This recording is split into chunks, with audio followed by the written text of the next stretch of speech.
ഇന്ന് ഒരുപാട് പേരെ അലട്ടുന്ന ഒരു ബുദ്ധിമുട്ടാണ് തുടർച്ചയായിട്ട് വരുന്ന തുമ്മൽ, അതോടൊപ്പം വരുന്ന കണ്ണ് ചൊറിച്ചിൽ, മൂക്കൊലിപ്പ്, മൂക്കടപ്പ്, അതുപോലെ തൊണ്ടകടി, ഇതുപോലെയുള്ള ലക്ഷണങ്ങളൊക്കെ. അപ്പോൾ ഇത് ഒരുപാട് കാലം നിലനിൽക്കുന്ന സമയത്ത്, അല്ലെങ്കിൽ ഇത് തുടർച്ചയായിട്ട് റിക്കറൻ്റ് ആയിട്ട് ലൈഫിൽ വരുന്ന സമയത്ത് ഇതിനെ അലർജി എന്ന പേരിലാണ് പൊതുവെ വിശേഷിപ്പിക്കാറല്ലേ. അപ്പം ഇത് മൂക്കിനെ ബാധിക്കുന്ന അല്ലെങ്കിൽ തൊണ്ടയിൽ ബാധിക്കുന്ന ഒരു പറ്റ ലക്ഷണങ്ങളായതുകൊണ്ട് തന്നെ ഇത് അലർജിക് റൈനൈറ്റിസ് എന്ന പേരിലാണ് അറിയപ്പെടുന്നത്. സോ നമുക്ക് ഇന്ന് അലർജിക് റൈനൈറ്റിസിനെ കുറിച്ച് കുറച്ച് പോയിന്റ്സ് നോക്കാം. ഹായ്, ഞാൻ doctor Jaseera, doctor Hisham's health care, Calicut.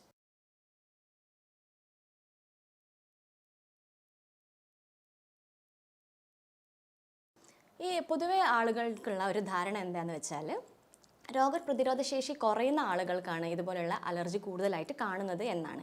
എന്നാൽ യഥാർത്ഥത്തിൽ രോഗപ്രതിരോധ ശേഷി, അതായത് നമ്മുടെ ഇമ്മ്യൂൺ സിസ്റ്റം പുറമേയുള്ള വസ്തുക്കളോട്, അലർജൻസിനോട് കൂടുതലായിട്ട് റിയാക്ട് ചെയ്യുമ്പോഴാണ് നമ്മുടെ ഈ അലർജിക്കായിട്ടുള്ള റിയാക്ഷൻസ് ഒക്കെ ഉണ്ടാവാറുള്ളത്. സോ ഇതിൻ്റെ കാരണങ്ങൾ എന്തൊക്കെയാണെന്ന് വെച്ചാൽ, പ്രധാനമായിട്ടും പൊടിയാണ്, അന്തരീക്ഷത്തിൽ കാണുന്ന പൊടി, അതുപോലെ തന്നെയുള്ള പുക. അത് ഏത് വസ്തുവിൽ നിന്നുള്ള പുകയുമാകാം, അതായത് സ്മോക്കിംഗ് വഴി വരുന്ന പുകയാവാം, അല്ലെങ്കിൽ വേസ്റ്റ് കത്തിക്കുമ്പോഴുണ്ടാകുന്ന പുകയാവാം, അതും അല്ലെങ്കിൽ നമ്മുടെ ഫാക്ടറിയിൽ നിന്ന് വരുന്ന പുകയാവാം, വാഹനങ്ങളിൽ നിന്ന് വരുന്ന പുകയാവാം. ഇതുപോലെയുള്ള പൊടിയും പുകയുമാണ് ഏറ്റവും പ്രധാനമായിട്ടും അലർജി ഉണ്ടാക്കുന്ന ഒരു കാരണം. രണ്ടാമതായിട്ട് വരാൻ പറ്റുന്നത് പൊള്ളൻ ഗ്രെയിൻസ് ആണ്, അതായത് പൂമ്പൊടി. കൂടുതലും തോട്ടത്തിൽ വർക്ക് ചെയ്യുന്ന ആളുകൾ, അല്ലെങ്കിൽ വീടുകളിൽ തന്നെ ഒരു ഗാർഡൻ വെച്ചിട്ടിരിക്കുന്ന ആളുകൾക്കാണ് കൂടുതലായും ഇങ്ങനെയുള്ള അലർജിക് റിയാക്ഷൻസ് ഉണ്ടാവുന്നത്. മൂന്നാമതായിട്ട് നമുക്ക് പറയാൻ പറ്റുന്നതാണ് മൃഗങ്ങളുടെ രോമം. കൂടുതലും വീടുകളിൽ പെറ്റ്സ് ഉള്ള ആളുകൾ, അല്ലെങ്കിൽ പെറ്റ്സുമായിട്ട് റിലേറ്റഡ് ആയിട്ട് ജോബ് ചെയ്യുന്ന ആളുകൾക്കൊക്കെയാണ് ഇതിൻ്റെ അലർജി റെക്കറൻ്റായിട്ട് വന്നു കണ്ടിട്ടുള്ളത്. പിന്നീട് ഒന്നുള്ളത് ഭക്ഷണമാണ്. ചിലർക്ക് ഭക്ഷണത്തിനോടായിരിക്കും അലർജി ഉണ്ടായിരിക്കുക. ഉദാഹരണത്തിന് കടുക്ക, കൂന്തൽ, ചെമ്മീൻ, ഞണ്ട്, ഇതുപോലെയുള്ള ഷെൽ ഫിഷിനോട് കൂടുതലായിട്ടും അലർജിയുള്ള ആളുകൾ ഉണ്ട്. ഈ അടുത്ത് ക്ലിനിക്കിൽ ഒരു അലർജിയുടെ ബുദ്ധിമുട്ടായിട്ട് ഒരു രോഗി വന്നിട്ടുണ്ടായിരുന്നു. അയാൾക്ക് ഒരുപാട് വർഷങ്ങളായിട്ട് ഇങ്ങനെ അലർജിയുടെ സിംറ്റംസ്, അറ്റോപിക് ഡെർമറ്റൈറ്റിസ് പോലെയുള്ള ലക്ഷണങ്ങൾ, അല്ലെങ്കിൽ തുമ്മൽ പോലെയുള്ള ലക്ഷണങ്ങളൊക്കെ ആയിട്ടാണ് രോഗി നമ്മളെ സമീപിച്ചത്. അപ്പം ഒരുപാട് നാൾ ഇങ്ങനെയുള്ള ലക്ഷണങ്ങൾ കാണുന്ന സമയത്ത് അവർ പെർമനൻ്റ് ആയിട്ട്, ടെമ്പററി ആയിട്ട് ഏതെങ്കിലും ഒരു കൺസൾട്ടിങ് ഫിസിഷ്യനെ കാണിച്ച് അതിനുള്ള ടെമ്പററി ആയിട്ട് റിലീഫ് കിട്ടുന്ന എന്തെങ്കിലും മെഡിസിൻ കഴിക്കുന്നതാണ് പതിവ്. അപ്പോൾ തുടർച്ചയായിട്ട് ഇങ്ങനെ വന്നതുകൊണ്ട് എന്താണ് കാരണം എന്നറിയാത്ത ഒരു അവസ്ഥയിലാണ് രോഗി നമ്മുടെ അടുത്ത് വരുന്നത്. അപ്പോൾ ഡീറ്റെയിൽ ആയിട്ടുള്ള കേസ് ടേക്കിംഗ് എടുക്കുന്നതിനോടൊപ്പം എപ്പോഴൊക്കെയാണ് ഈ രോഗിക്ക് ഇങ്ങനെയുള്ള ലക്ഷണങ്ങൾ വരുന്നത് എന്നുള്ളത് ഒന്ന് നോട്ടീസ് ചെയ്യാൻ വേണ്ടി നമ്മൾ പറഞ്ഞു.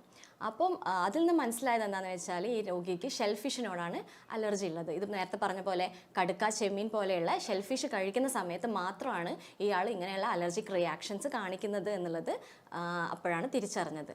സോ അത് അങ്ങനെയുള്ള ഭക്ഷണ സാധനങ്ങൾ അയാളുടെ ഭക്ഷണത്തിൽ നിന്ന് ഒഴിവാക്കിയതോടുകൂടി തന്നെ അലർജിക് ആയിട്ടുള്ള റിയാക്ഷൻസ് നിർത്തി, അതോടൊപ്പം പ്രോപ്പറായിട്ടുള്ള മെഡിക്കേഷൻ വഴി അത് പൂർണ്ണമായിട്ടുള്ള ഒരു ആരോഗ്യസ്ഥിതിയിലേക്ക് വരാനും സാധിച്ചു.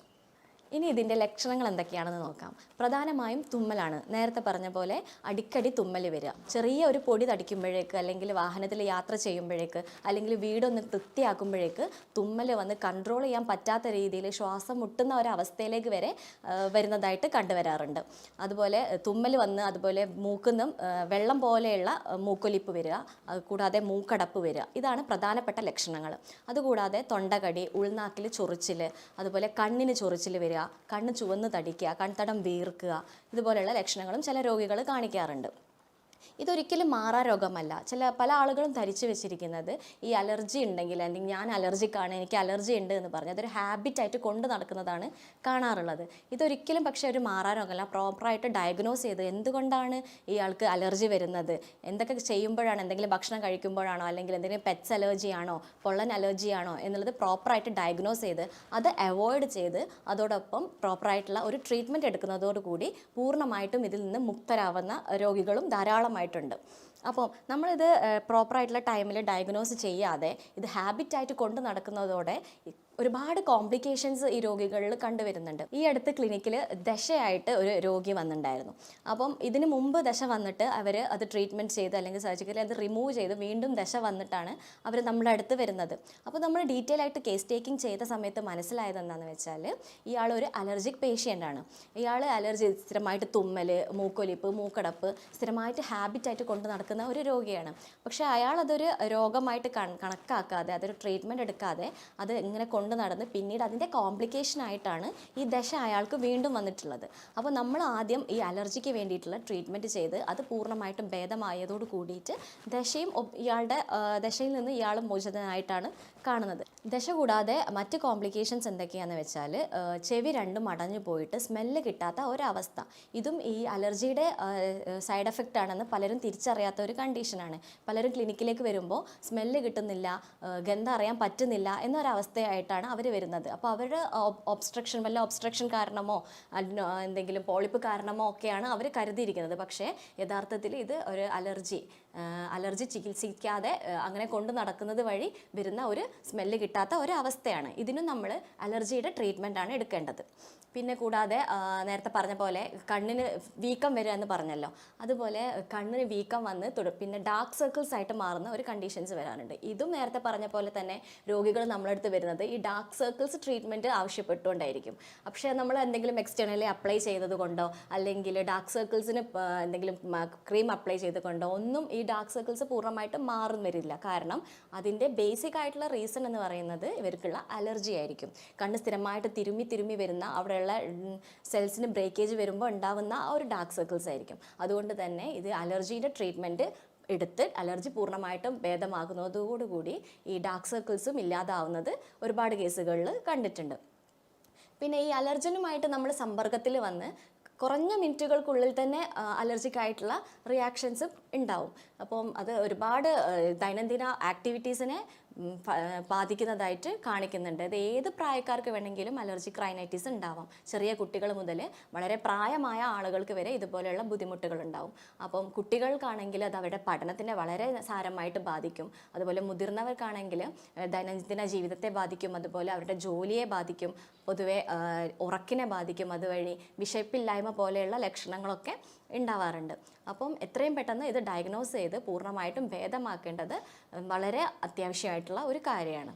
ഇനി നമ്മൾ ഇത് ചികിത്സിച്ച് ഇതിൻ്റെ മരുന്നെടുക്കുന്നതോടൊപ്പം ചില കാര്യങ്ങൾ കൂടി നമ്മൾ ശ്രദ്ധിക്കണം. ഇങ്ങനെ അലർജിയുള്ള ആളുകൾ പ്രധാനമായിട്ടും മാസ്ക് ധരിക്കാൻ ശ്രദ്ധിക്കേണ്ടതാണ്. അതായത് വീടുകൾ ക്ലീൻ ചെയ്യുന്ന സമയത്താണെങ്കിലും അല്ലെങ്കിൽ പുറത്തു പോകുന്ന സമയത്താണെങ്കിലും കണ്ടിന്യൂസ് ആയിട്ട് നിർബന്ധമായിട്ടും മാസ്ക് ധരിക്കുക. അപ്പോൾ ഒരു പരിധി വരെ നമ്മുടെ അലർജൻസിനോടുള്ള എക്സ്പോഷർ ഇത് കുറയ്ക്കും.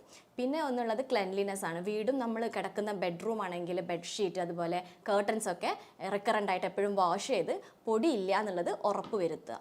അപ്പോൾ ഒരു പരിധി വരെ ഇങ്ങനെയുള്ള ലക്ഷണങ്ങളൊക്കെ നമുക്ക് ഒഴിവാക്കാൻ സാധിക്കും. പിന്നെ നമുക്ക് ചെയ്യാൻ പറ്റുന്ന മറ്റു കാര്യങ്ങൾ എന്താണെന്ന് വെച്ചാൽ മഞ്ഞൾ വീട്ടിൽ നമ്മൾ കഴുകി ഉണക്കി പൊടിപ്പിച്ച മഞ്ഞൾ, ഒരിക്കലും കടയിൽ നിന്ന് വാങ്ങുന്ന മഞ്ഞൾപ്പൊടി ഇതിനു വേണ്ടി ഉപയോഗിക്കരുത്. വീട്ടിൽ പൊടിപ്പിച്ച മഞ്ഞൾ ഒരു 1/2 ടീസ്പൂൺ നല്ല തേനിൽ ചേർത്തിട്ട് ഡെയിലി കഴിക്കുന്നത് അലർജി ഒരു പരിധി വരെ ഇല്ലാതാക്കാൻ സഹായിക്കും. അതുപോലെ ഏറ്റവും നല്ല ഒരു കാര്യമാണ് ആപ്പിൾ സിഡർ വിനെഗർ.